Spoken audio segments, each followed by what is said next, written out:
Good evening, everyone. I'm Professor Jamila Viegas from Federal University of Lavras, and in the name of the 2024 organization of the 5th Psycholinguistics meeting in Minas Gerais, we would like to thank Professor Jill Morford for her time and for sharing her expertise on sign language acquisition and processing.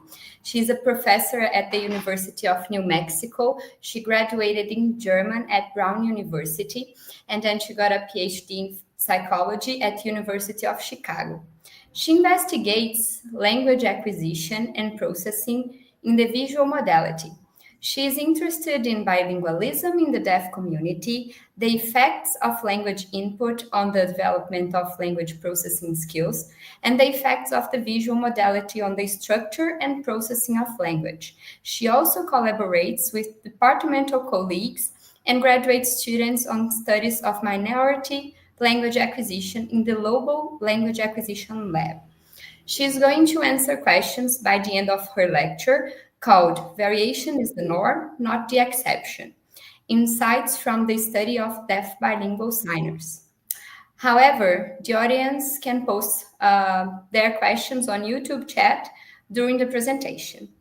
So, Professor Morford, thanks again for accepting our invitation and take your time to start. Thank you very much. Damila, appreciate your introduction. So if you would share my slides, thank you. You've heard the title of my talk. I understand we're a little late getting started here due to a difference in the time and our location. So I may jump over some sections of the presentation today, but the big point I hope that everyone will leave with today is the idea that variation in language is very common, and it's particularly the case for sign languages. So I want to start with some greetings from the state of New Mexico in the United States. I am one of 5 different colleagues in our department at the University of New Mexico who is working on sign languages.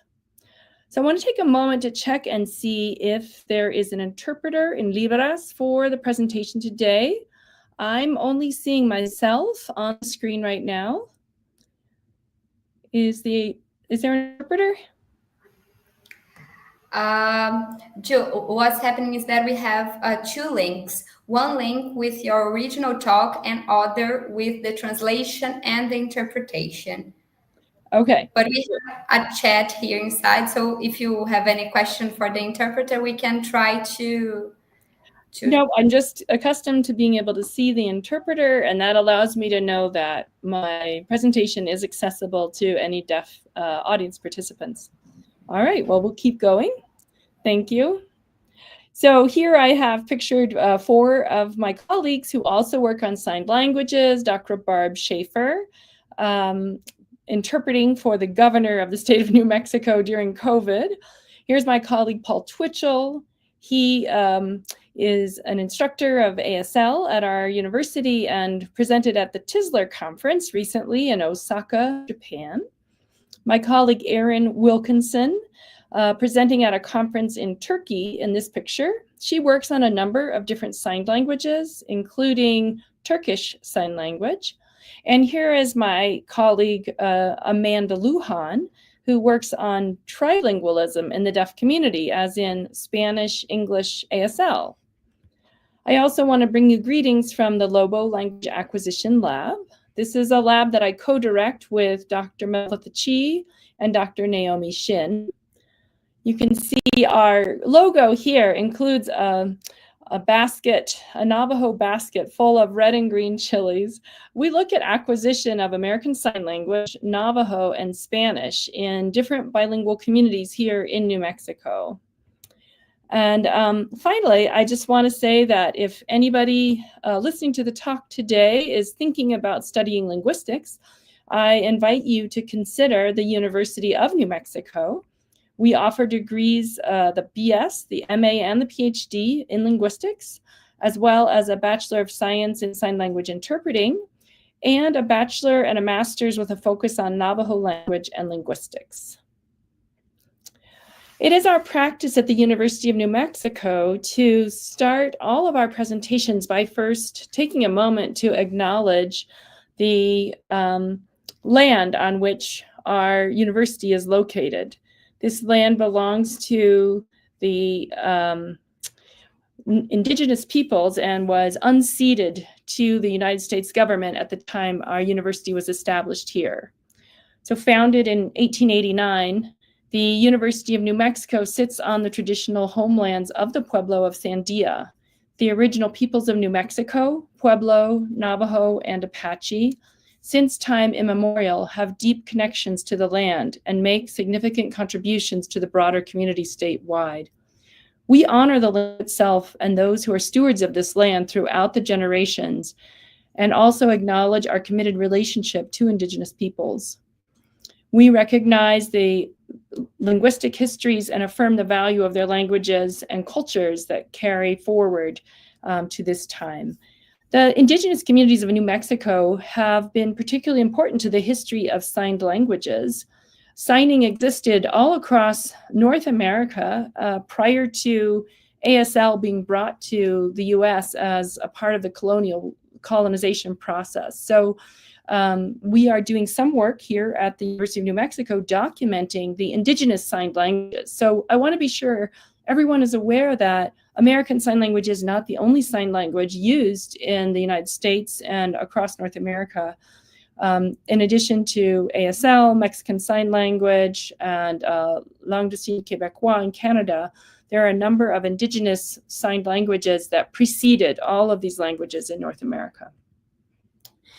So my plan for today was to talk about more generally about sign languages and then discuss a question that has been of interest to both psycholinguists who study spoken languages and psycholinguists who study sign languages. And that's a question of, what is a native speaker? Who do we include when we say that term? And then I wanted to present two studies that we've done recently on sign languages. I might skip over the second of those two languages given the time constraints that we have. So let's jump in and get some background on sign languages first. So sign languages are natural languages, just like spoken languages, and they aren't necessarily the same as the spoken languages used in the same communities. So where I live, American Sign Language, the sign language, and English, the dominant spoken language, don't follow the same grammatical features. Likewise, different sign languages are lexically and grammatically distinct. So for example, the images on this slide show the sign for boy in 3 different sign languages. At the top, we have an anime showing the signs for girl and boy in Japanese Sign Language. So girl looks like this, and boy looks like that. Okay. In Libras, the sign language of Brazil, by contrast, the sign language for boy is the sign for man plus child. So man-child is how you would sign boy. In ASL, our sign for boy is produced by putting your hand at your forehead and closing it as though holding on to the cap of a hat. So you can see that the signs for the same meanings in these different sign languages are quite unique. Now, sign languages are also typologically unique. Brazilian Sign Language, Libras, and American Sign Language have a similar history and share more in common than either of those sign languages do with Japanese Sign Language, which has a completely distinct history from ASL and Libras.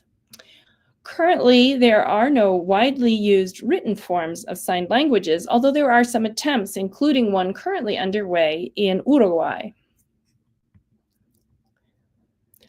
One thing that makes sign languages very unique relative to spoken languages is that they aren't passed from parent to child in the same way that spoken languages typically are. 95% of deaf children are born to hearing parents who don't know a sign language at the time their child is born. You might think, well, why don't those children just get a cochlear implant or hearing aids and learn a spoken language instead of a sign language? But neither hearing aids nor cochlear implants can guarantee that a deaf child will be able to learn a spoken language. Even with recent medical advances in cochlear implants, 16% of individuals who are receiving a cochlear implant are not able to acquire language through hearing. So we think it's important to understand that speech is not the same thing as language. Language can be signed or spoken, and some deaf children have excellent sign language abilities, but little spoken language abilities, very little speech. Other deaf children learn to speak, but still have language problems despite their ability to speak. So studying sign languages allows us to distinguish between various modalities of language usage and distinguish what it is we're actually studying when we study a language.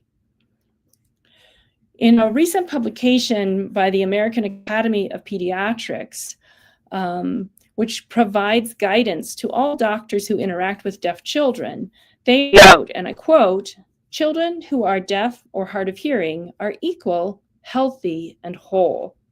The point of this quote is to help people realize when they are interacting with a deaf individual, that individual may not have language skills comparable to hearing people in their communities, but this isn't because of the individual themselves. Deaf children are born with the full capacity to acquire language. However, if there isn't language in their environments that is accessible to them, it is the environment that is lacking rather than the individual.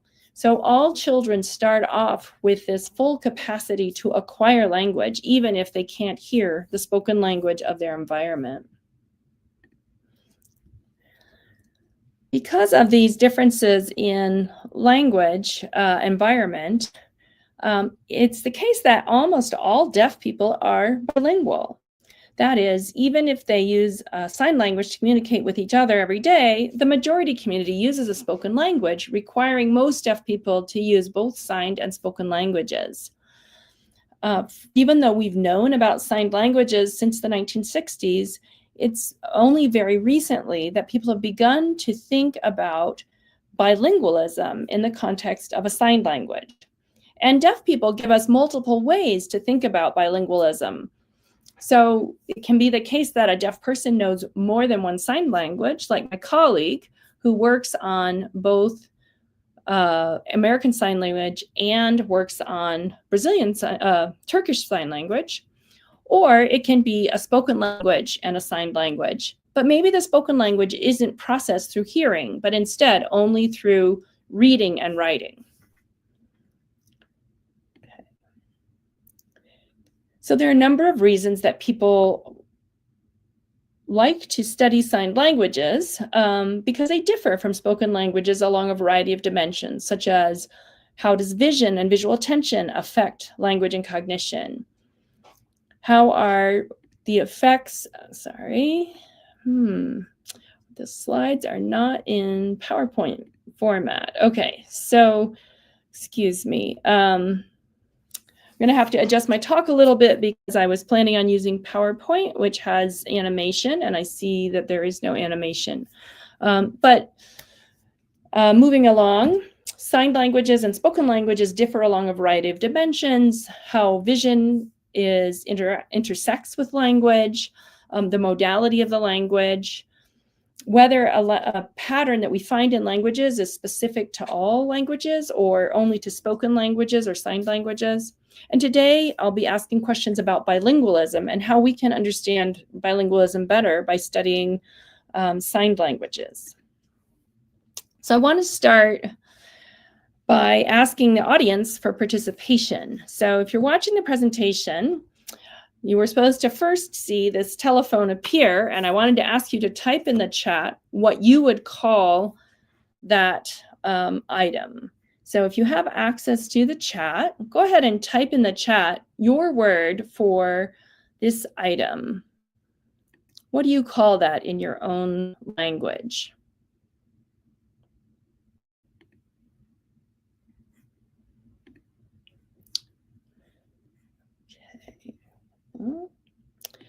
All right, so there's some different terms that you might, I accidentally moved a slide forward. Okay, so there are some different terms depending on whether you use English or Portuguese that you might use to refer to this item here in the middle, right?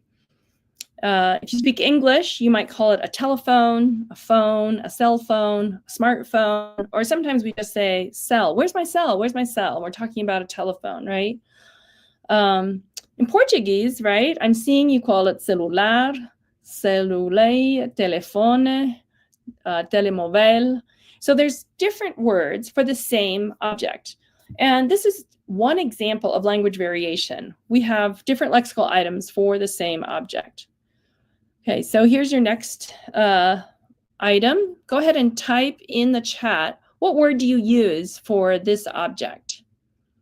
Okay, now I'm seeing travesseiro. Travesseiro, okay. And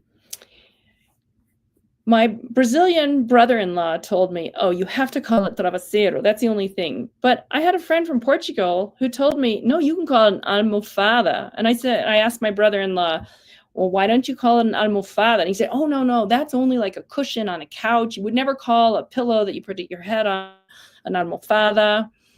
But it seems that in Portugal, there are communities that use the term almofada for what you put your head on. Now, sign languages have this kind of variation as well. So I had loaded 2 videos, which evidently won't work on this platform. So the first video is shows the sign that looks like this. That's one sign for pillow in ASL, okay? A second sign for pillow in ASL looks like this.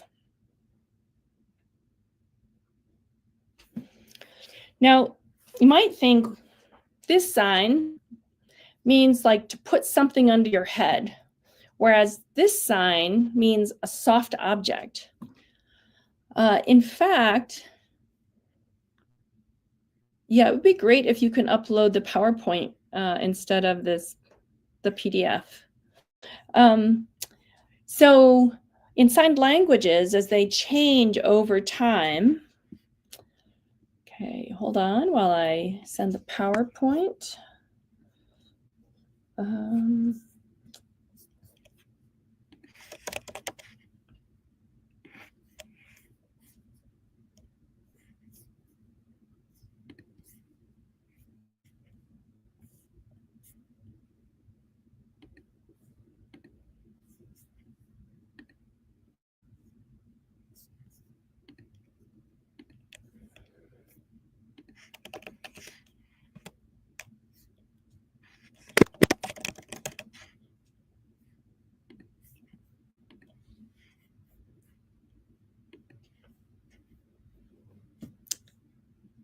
Okay, just about done here.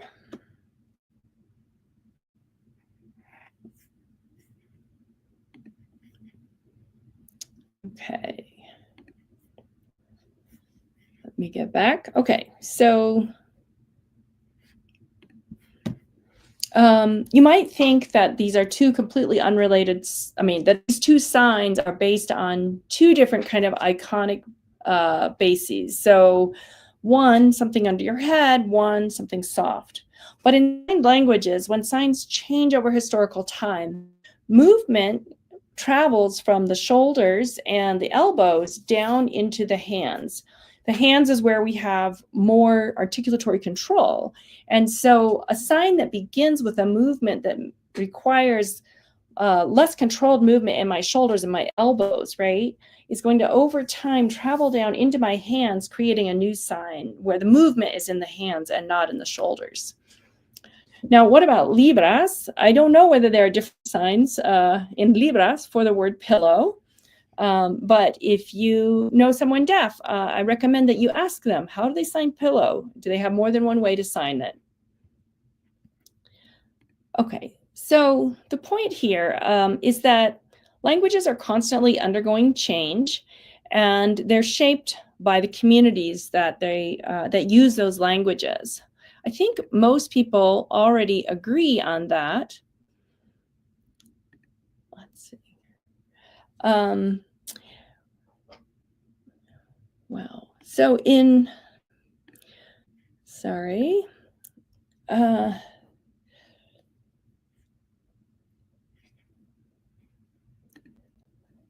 so most linguists would agree that variation is completely normal.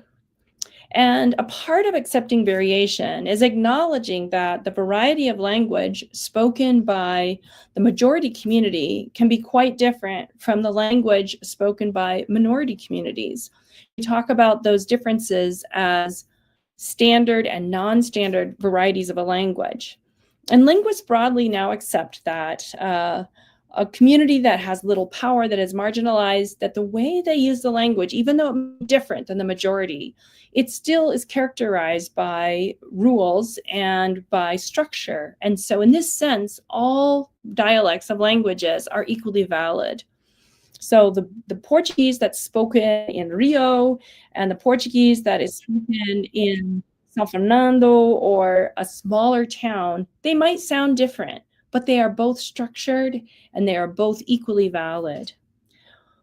When it comes to signed languages, however, what makes up a standard and a non-standard variety of a signed language? Well, it's important for us to consider the possibility that within deaf communities, we not only have standard and non-standard dialects, but much more influence from non-native varieties of signing, since the majority of parents of deaf children are hearing parents.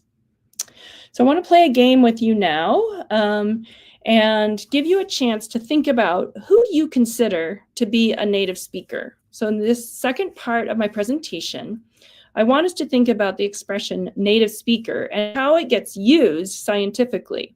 So I'm going to give you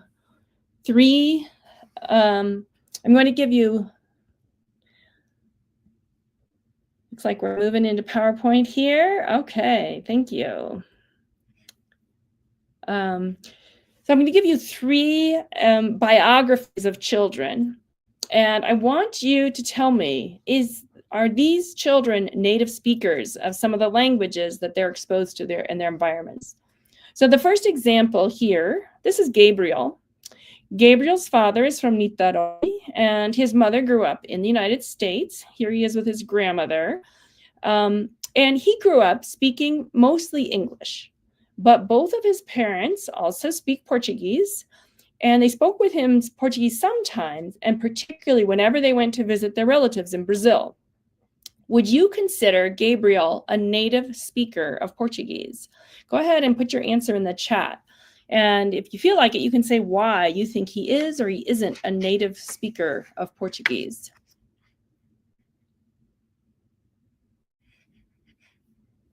Do you think Gabriel is a native speaker of Portuguese? Okay, let's see. Okay, so there's one person, yes. After all, his father is from Brazil, right? So, but someone else says, maybe not, right? If he grew up mostly listening and speaking English, then would you consider him a native speaker? There's another, I don't think so. Well, he's a native speaker of English, the inglés. So how should we decide? Is he a native speaker or not? Okay, I'm seeing that we don't all agree on whether we should consider someone with this background to be a native speaker. So let's try another example. So I need someone to advance the slides. There we go. This is Joanna. Joanna's father is from Germany and her mother is from Brazil. But her parents spoke exclusively in English to her and to each other, even though they both learned English at school. So English was not her parents' native language, but that is all they spoke to Joanna. Is Joanna a native speaker of English? What do you think? Yes or no? Go ahead and put your answer in the chat. Okay, so we got one answer. Well, yes, it's the first language she learned, right? So then she must be a native speaker of English. But now I'm seeing maybe that's not such an easy thing to decide, right? She's learning English right from birth, but what if her parents are making errors as they're speaking English to her because it's not her parents' native language? Do we think maybe Joanna would speak would speak English more fluently than her parents? Where does she live? So if she's immersed in English in her community, then maybe that makes it more likely that she could be a native speaker, right? So you're asking the right questions, and you're pointing out that knowing just a little bit of someone's background makes it hard to decide whether they're a native speaker. Okay, let's see the next slide. I have one third opportunity. All right, this is Nihat. Nihat's father is from Turkey. His mother is from the United States. Both of Nihat's parents are deaf, and they use Turkish Sign Language at home, and they use American Sign Language when they're outside the home. But Nihat has been learning English. He's learned it partly from his mother. Even though she's deaf, she does use some English with him, mostly with his grandmother. And when he's at school, he uses English. Would you consider Nihat a native speaker of English? Go ahead and put your responses in the chat. Okay, so there's a clear, well, yes, it's the language that he uses at school. So this one, people seem to be in agreement on, that English is his native language, even though when he's at home, he doesn't hear very much English because his parents are signing Turkish Sign Language all the time. So he's mostly accessing English outside the home rather than at home. All right, well, thank you for playing along on this game with me. I'll move to the next slide, please. So there's an ongoing discussion right now among psycholinguists that is questioning the way that we use the expression native speaker when we are carrying out psycholinguistic studies. And what's of concern is that when we use this term native speaker and consider it as the norm, in what ways are we devaluing the natural variation that actually exists among speakers of languages? And to what extent do we, when we use the term native speaker, begin to treat anybody who might not fit in that category as somehow anomalous? So here are a number of categories of speakers who might be considered to be different than native speakers. Bilinguals. Maybe their English is different because they know a second language, right? Signers are not always considered to be native users of their languages. Heritage speakers who listen to a language but don't typically speak it. And even more extreme would be these last two categories. Augmentative and alternative communication users are individuals who hear language but communicate through picture symbols. Are they native speakers of a language? How do we decide that? And finally, nonverbal communicators, again, individuals who can hear and learn a language, but who don't produce the language through spoken words. So the issue that's been raised by a number of psycholinguists is that we assume that we all mean the same thing with the term native speaker, we're actually making very different assumptions, and this undermines the integrity of our science. So you hear native speaker, and everyone assumes you're you're describing someone who maybe is a monolingual speaker, someone who grew up in a majority language community. But as I've shown you with these biographies of children who are completely normal speakers of English in the US, they have very different backgrounds, and we often are ignoring that kind of background as we are describing their usage of the language. If you would like to know more about these recent concerns and how we might approach them in order to minimize the effect of language ideologies, please go to the next slide. And what you can use this QR code to pull up the website of a group that calls themselves the Role Collective. And they are working together to try to minimize effects of marginalization of groups of speakers who have complex backgrounds in their linguistic histories. All right, next slide. With native signers, we have the same kinds of issues, but maybe even more so than with native speakers. Again, 95% of signers have hearing parents who did not sign with them when they were born. Further, sign languages tend to be minority languages in the communities in which they're used. This leads to sign languages being marginalized in various ways. And even in the ideal setting where a deaf child has deaf parents, everybody knows a signed language, signing communities are still sparse. If a deaf child leaves the home and goes out into their community, their surrounding community, it's unlikely that they will meet other people who are fluent signers of the sign language that they use. So in contrast to hearing people who encounter language all day long, every day, signers do not. So our approach in the Lobo Language Acquisition Lab has been to start from the view that language variation is a norm and that there's more variation than uniformity in language acquisition. We explore how variation shapes acquisition. And I'll describe this to you in one study. And I think we're going to skip the second study for today, so we have a little bit more time for discussion and questions. Next slide. All right, so this is a study that tries to understand what happens in the mind of bilingual individuals when they are practicing one language, a single language. So I have an example here. Suppose that as a speaker of Portuguese, you see the word maçã, all right? This is going to, if you read the word, it's going to activate a representation in your mind of the Portuguese word.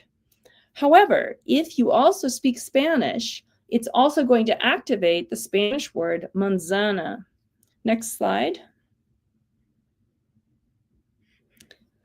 So an important study showed that this is, that even in monolingual settings, bilinguals activate the language not in use.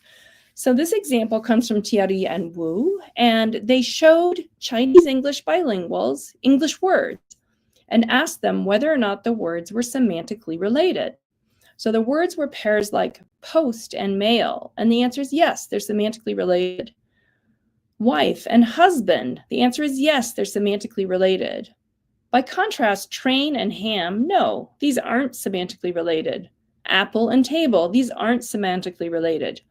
Next slide. Oh, okay, yeah. So these are not the PowerPoint slides, this is a PDF, and so I'm not able to show you an example of how this experiment would work. Okay, so I had an example for you of how the experiment works. Let me see if it's, and no, it's not any better. Okay, so I think I'll move to the next slide. So in the previous study with Chinese English bilinguals, okay, let's go back 2 slides, please. Okay, so Thierry and Wu presented participants with 4 pairs of English words and asked, are they semantically related? Yes. Or are they semantically unrelated? No. So what participants didn't know is that among the related words, sometimes the English words, when translated to Chinese, had a common character in Chinese. So the Chinese words for post and mail share the character jiang, whereas the words for wife and husband don't share any common character. Now, what's interesting is when you give these 2 pairs of words to participant, they are faster to agree that post and mail are semantically related than they are for words like wife and husband. And we wanted to try and replicate this study with deaf bilinguals. So please go forward 2 slides.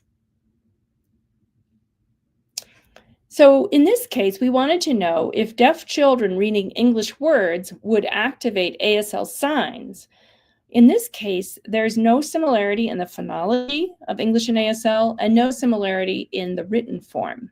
But we used the same kind of task. We only showed English words, but we manipulated how those words were related if you translated them to ASL. So next slide. And we're going to have to skip this. This has animation, so it won't work in the PDF. So we showed our participants pairs of words like bird and duck. Now, they only saw these words in English, but if they translated them to ASL, they would find that they look very similar in ASL. Bird looks like this, and duck looks like this. By contrast, there were pairs of words that were also semantically similar, bear and deer, but the signs do not look the same. So bear and deer. So in this case, participants were responding yes to both sets of words, but we wondered whether the presence of the ASL similarity for some of the words would influence their response times. Next slide. The same was true for the semantically unrelated words. So when they saw the English words work and worn, they might just process the English, but if they activated the ASL in their minds, they would be activating and worn. Very similar signs. Next slide. Next slide. So we tested two groups of children. The deaf bilinguals, there were 39 between the ages of 11 and 15. And then as a control group, we asked hearing people who don't know the signs to do the same task. Next slide. So I'm going to start by showing you the results for the hearing children. When the hearing children were shown these word pairs like bird and duck, right, they responded to semantically related words like bird and duck faster than semantically unrelated words like work and worn. But importantly, the blue bars show when they had a similar ASL relationship, and the pink bars show when they were unrelated. And here there's no difference. So when they said no, it didn't matter what kind of sign pair, what kind of word pair they were responding to, and when they said yes, it didn't matter. Their average response time was 934 milliseconds. Next slide. By contrast, for the deaf bilingual children, we see that there was an effect of the translation of the English words. So even though the children only saw the English words bird and duck, if the words had an ASL relationship, they were much faster than if the words did not have an ASL relationship. And this shows that their knowledge of ASL facilitated their ability to complete the task. Now, importantly, the deaf participants were faster overall. So this increase in performance was not just due to generally slow responses and only proficient responses in one condition. Instead, they were considerably faster than the hearing monolingual children, even though they were activating two languages while they completed the task. Next slide. So in summary, do we find that English words activate ASL in the minds of deaf bilinguals? Yes, we do. When deaf bilinguals read a word in a spoken or a written language, they activate their sign language knowledge that's related to that spoken or written language. And this is true despite the fact that there's no overlap in orthography or phonology. Past studies with hearing bilinguals have always assumed that it was the similarity in phonological or orthographic forms that leads to this association of words across two languages. By adding deaf bilinguals to our psycholinguistic studies of bilingualism, we now know that you don't need any kind of relationship between the two languages of a bilingual in order for them to show this to show evidence that their two languages are co-activating. Next slide. So I'm going to skip over the next study given the shortness of time. So go ahead and move forward with the slides. Keep going. Next slide, next slide, next slide. Next slide, next slide, next slide, next slide, next slide, next slide, next slide. Okay, we'll go back one slide. So the tradition in studying deaf children and bilingual children has been to assume that deaf children who have hearing parents are non-native signers. Their language use is non-native, and so these children are at risk. By contrast, the assumption has been that deaf children with deaf parents learn to sign from birth and that these children are typical. What our results in our studies show instead is that there's a lot of variation in language usage in the deaf community, whether people have deaf or hearing parents, and that there's a lot of overlap in the linguistic outcomes of both groups. So moving forward, it's important in our studies of signed languages and how they're acquired to include all children in these studies, whether their parents are hearing or deaf, and to find ways to directly assess the language that these children are exposed to. Next slide.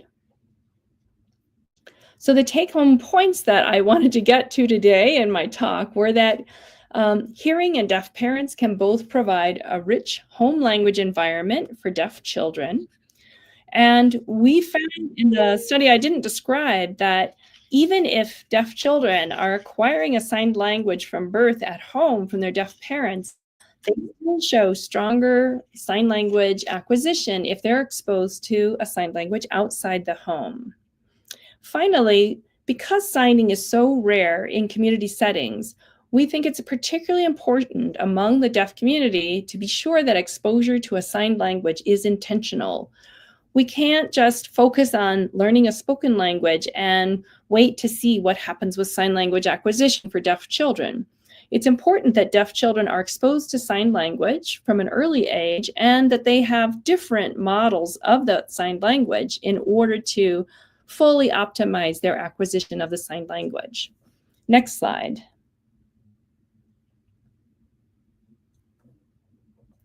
Next slide.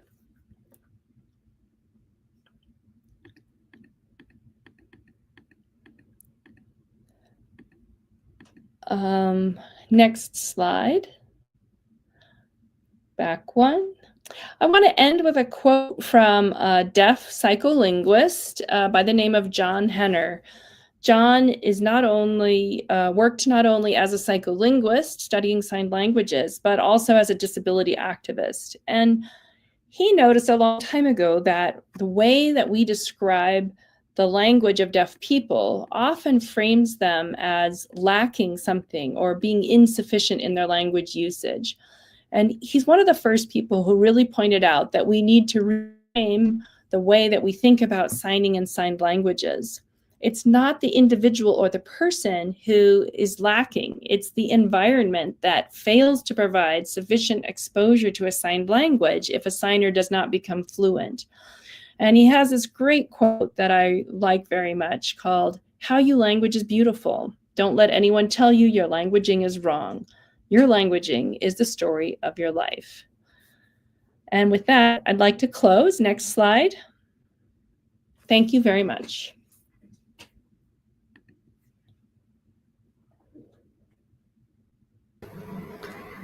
Thanks, Professor Morford, for your insightful lecture. Now we will be taking questions.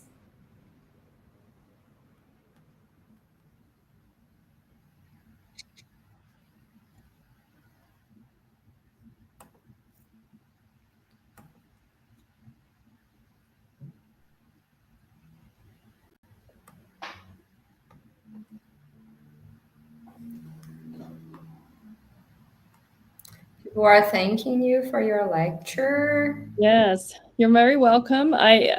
Sorry about the time mix-up today. I would look forward to sharing more about our research sometime in the future. Thank you for all of you who attended. I'm curious, do we have anybody out there in the audience who knows Libras, who is a signer?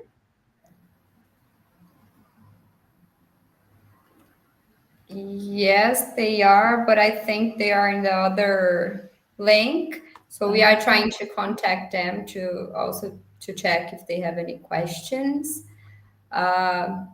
Okay, here's the question. Yeah.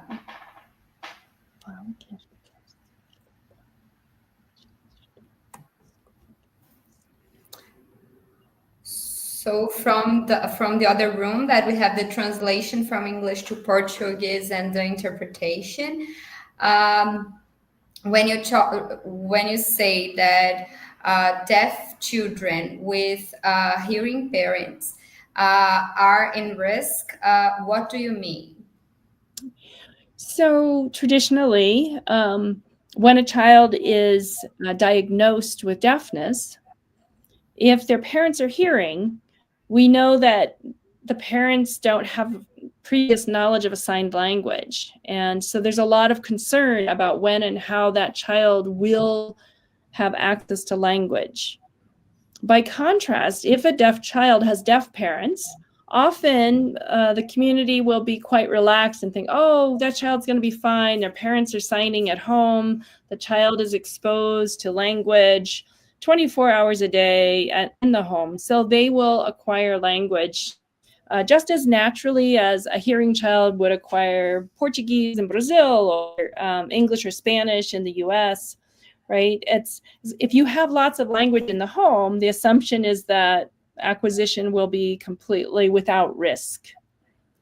The problem is with a hearing family that's using a spoken language and a deaf child where they aren't accessing the language in the home, then there is a concern that language development could be at risk.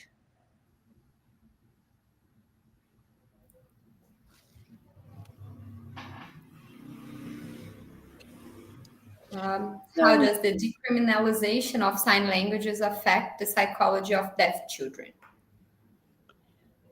So that's a very good question.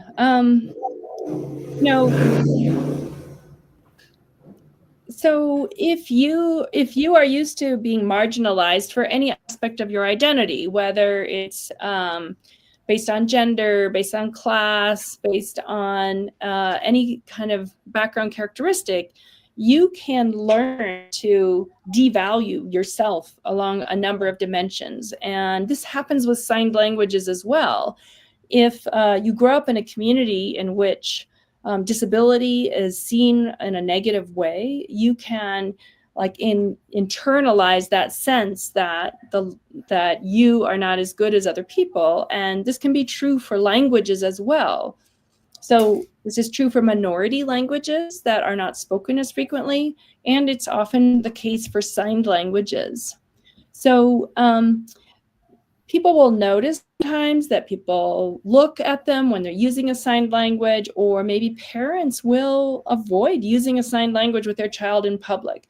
Children are sensitive to these signals from the society that suggest that they are outside the normal expected behavior. And so what we're trying to encourage people to acknowledge is that languages are very diverse. They take different forms, and that we need to learn to embrace that diversity as something interesting, something that helps us learn, instead of trying to kind of encourage everyone to be more like the norm, more like the majority.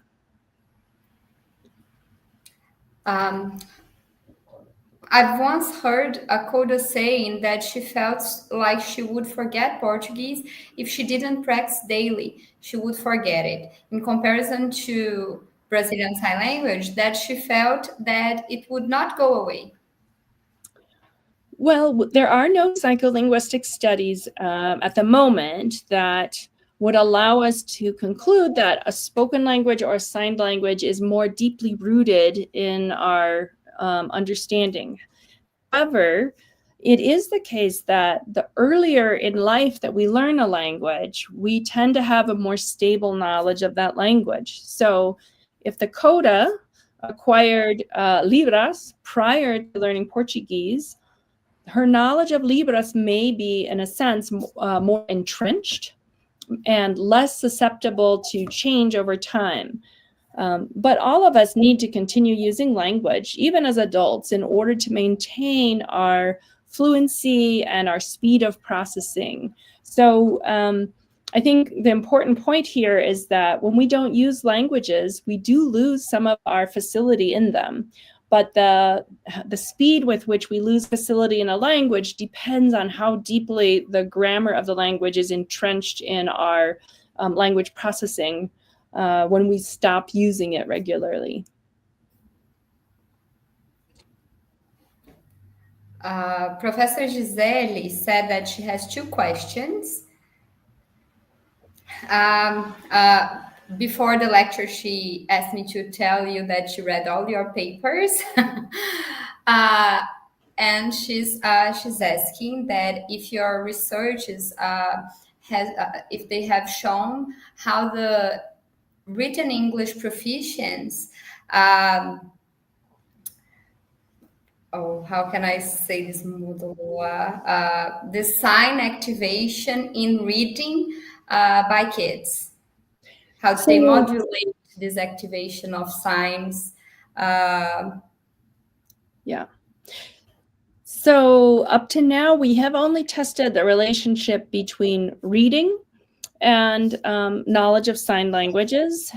We haven't looked specifically at writing, but there are a number of authors who have studied writing in bilingual children, either hearing children with two spoken languages or deaf children who use a sign language and a spoken language. And frequently it is the case that we see influences between the two languages in writing in addition to reading. And her second question, if about the implications of your research, for us to think and reflect on the teaching of second language, written second language for deaf. Yeah, well, this is a very, very important question, a question that's been considered for a long time, in part because signed languages are not typically taught with a written form.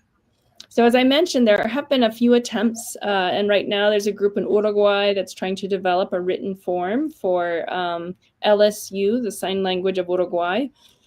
But generally, deaf children only use a sign language for face-to-face communication, and then they're using a spoken language for reading and writing. Because of that, it's hard to know, should we approach learning to read and write as though this is a second language or not? And my own view would be that we want to take into account all the resources available when teaching writing to deaf children. So deaf children do have opportunities to interact directly with writing, but particularly in earlier stages of reading and writing, having a rich symbolic environment with lots of sign language available might help to support the acquisition of reading and writing. And as we've seen in our studies of cross-language activation, children don't get mixed up. They're not confused by introducing a second language in the learning context. In fact, having access to sign language while reading English allowed our participants to be faster in their reading, not slower. So I think that we can comfortably use signs in a context of working on spoken language reading and writing instruction for children.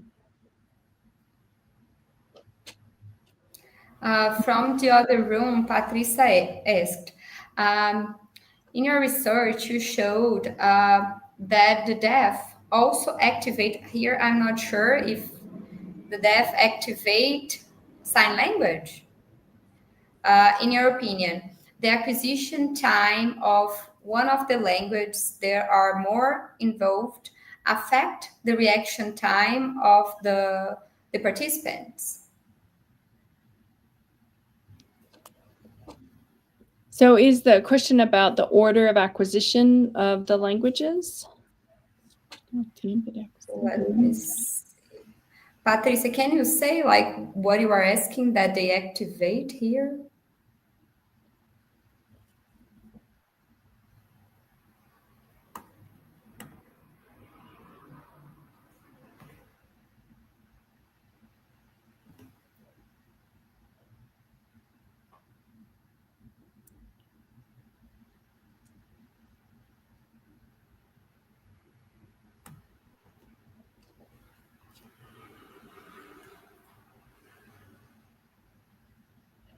So if the question is, about kind of the direction of activation, we have not tested whether ASL is, whether English is being activated while children are perceiving ASL signs.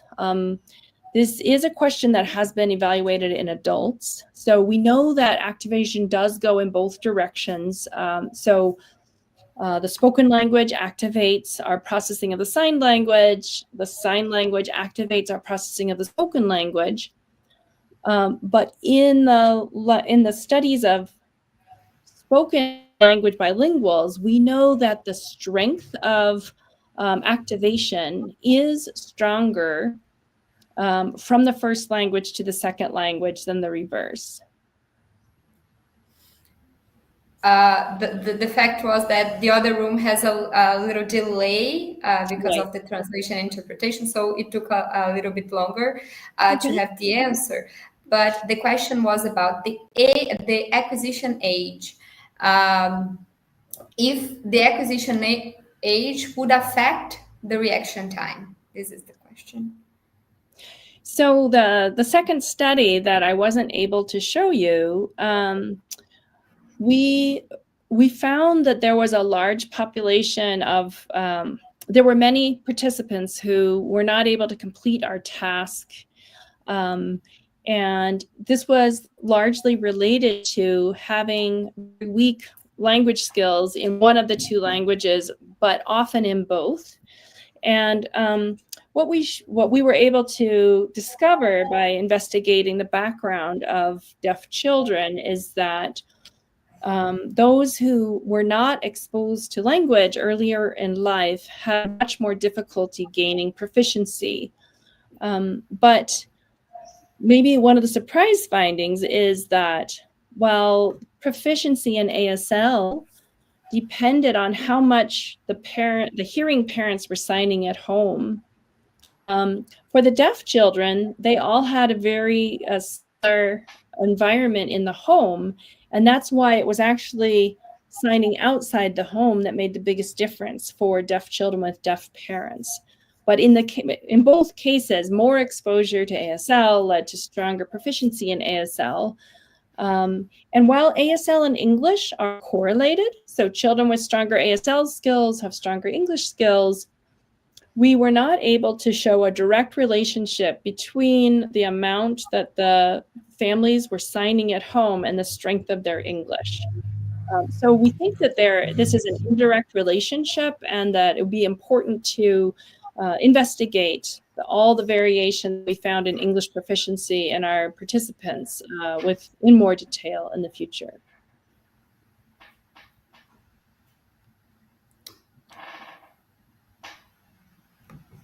Any more questions in both rooms? I would like to comment, Professor Morford, that you asked about the sign for travesseiro, pillow, and the interpreters, they said that there is a similar difference that is registered in Capovilla's dictionary.